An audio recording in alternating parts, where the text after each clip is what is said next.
Okay, ladies and gentlemen, welcome to the Bullpen.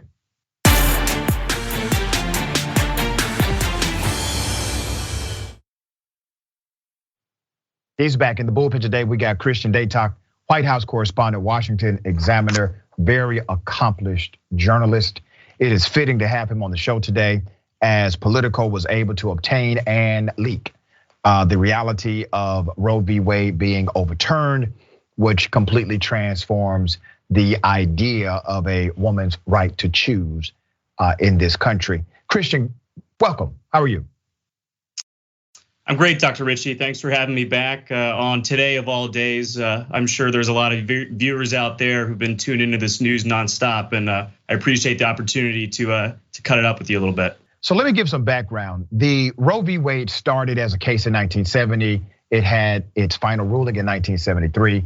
And basically it said, listen, a woman does have a right to choose, but we're going to limit that right with some balance with the government or with the state.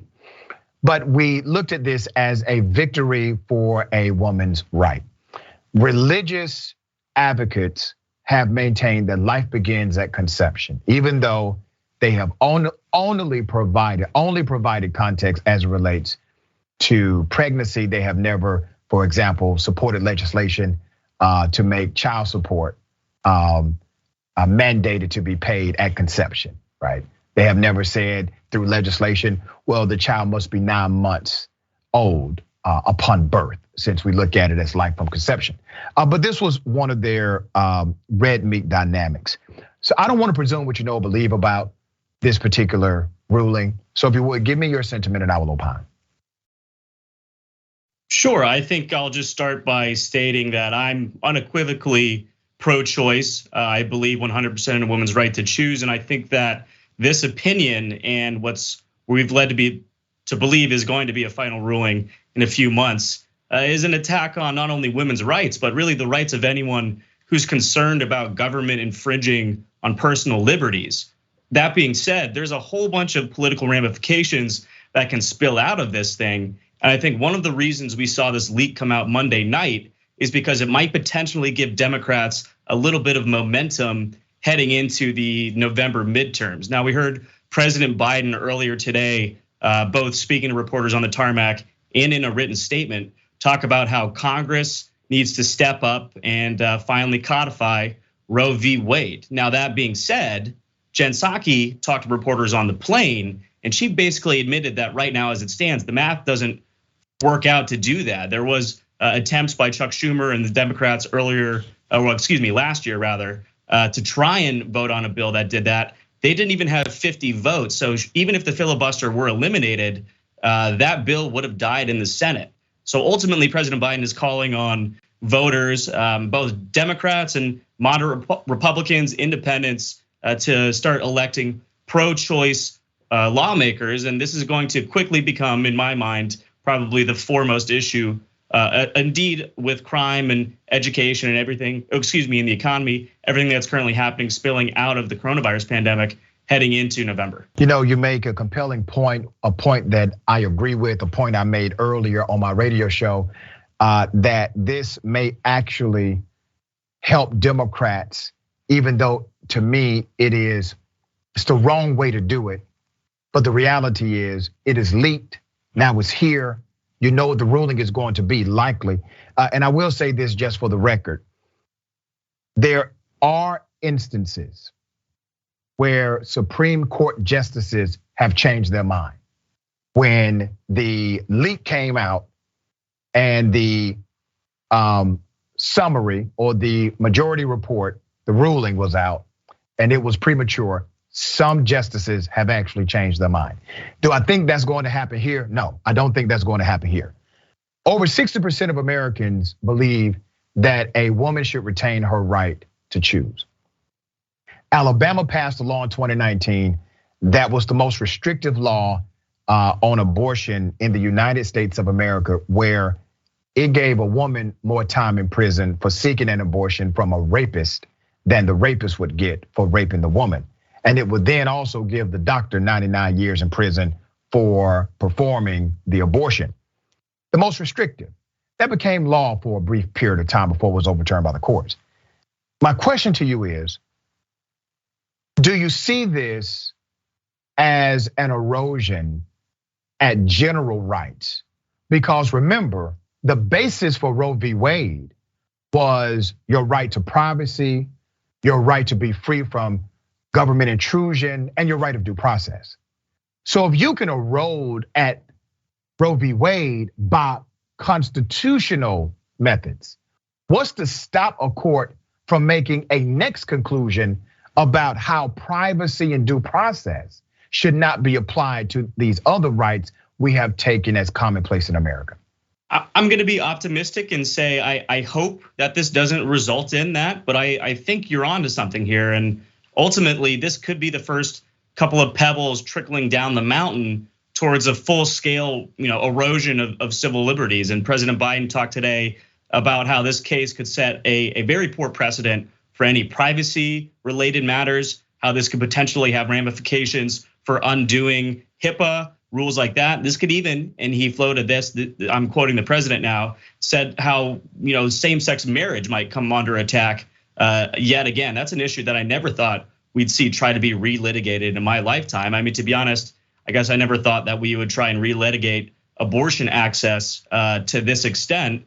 But I think what this is sort of exemplifying is some in both parties have been moving significantly closer towards a totalitarian edge in the way that we're using government to really just police individuals, interfere in their daily lives. I know I said that at the top, but ultimately this is America.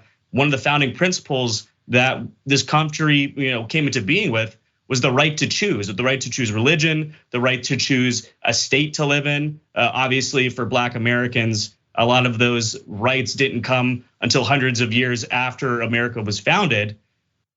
But with what's happening with women right now, I can't feel like this is very different from the plight of Black America during the civil rights movement. It feels like this is a seismic shift, and one that I think will only sort of provoke these seriously partisan tensions heading into 2022 and heading into 2024. Let's look at what this leaked document says.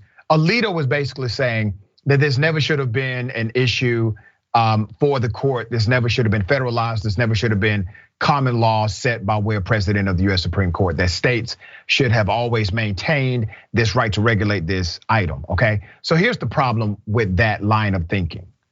That line of thinking would also say that other elements should simply be a state's right, rather than it being codified or dealt with by way of the US Supreme Court.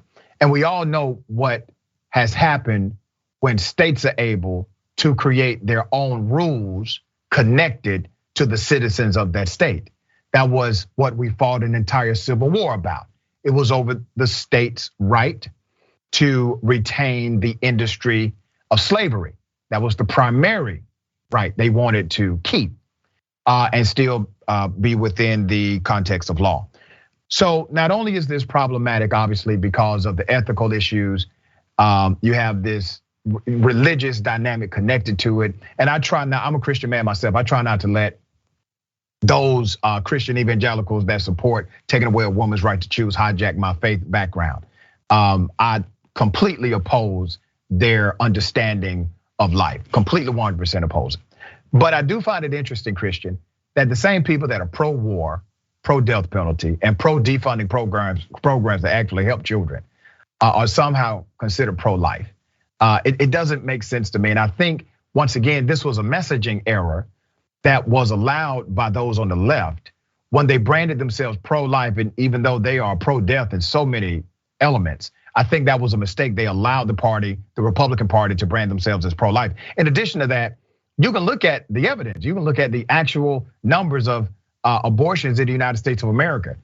Only Democratic presidents in recent history, only Democratic presidents in the modern era are the ones who have actually been in leadership during a decrease, significant decrease of abortions in the United States. Republicans, typically, there was no change, or the number of abortions increased under Republican presidents. And that's a cause and effect relationship between the resources available to mothers who are educated and the help resources available to those who would like to give full birth. You see that those programs being taken away under Republican presidencies, thus abortion rates increase. But Christian, how have they been able to maintain this mantra that they are somehow the pro-life party?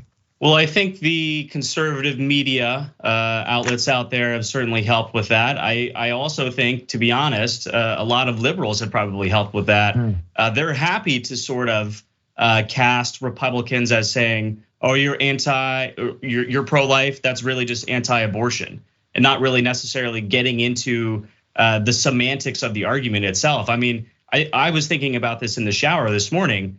I think almost every moral argument for someone being pro-life can be countered in 2022. I mean, poverty is such a real factor for millions of Americans. Is it fair to force a woman who has a child and she can't necessarily support herself economically? Is it fair to force that upon a child to make them live a life of just uphill battles? And who knows what comes with that? I think hypothetically, when we have these hypothetical arguments, we get ourselves further entrenched in these tribal battles. I do want to take a step back on what you just said about certain presidents being able to take steps to reduce abortions.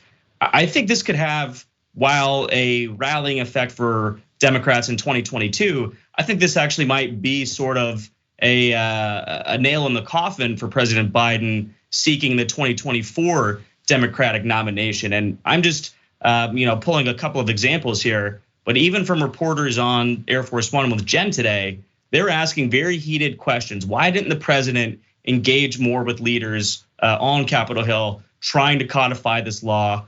Why didn't he do more to stump around what might happen? Should the Supreme Court take this case up? I think you're recognizing that a lot of people in the Democrat Party are looking at Joe Biden, and while he is a Catholic, and while he does say he personally doesn't approve of abortion, he does approve of a woman's right to choose, they might be saying that isn't enough at this point in time. This isn't a hypothetical battle. This is a fight which has nearly come to an end. And the next war is going to be fought soon. We might need someone new to lead us in that war. Listen, man, you're 100% correct on that.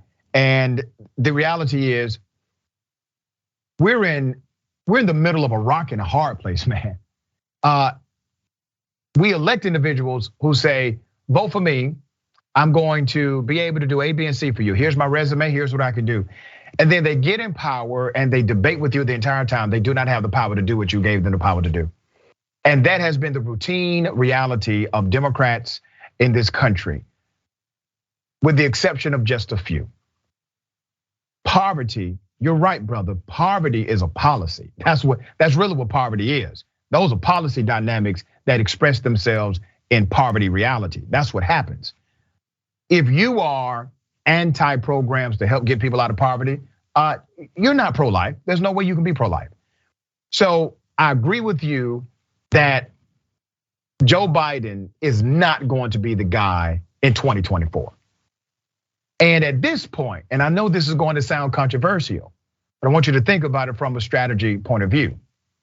At this point, Donald Trump is the most exciting thing for Democrats. Trump excites Democrats to vote against him. Biden is president because people voted against Donald Trump. That's how this works, okay? So at some point, we got to figure out how to start playing offense rather than defense when these things come up. We're gonna follow this very closely, obviously. I appreciate you coming on the show and always being a voice of reason. You do a lot of great work, man. Thanks, Dr. Richey. It's always a pleasure.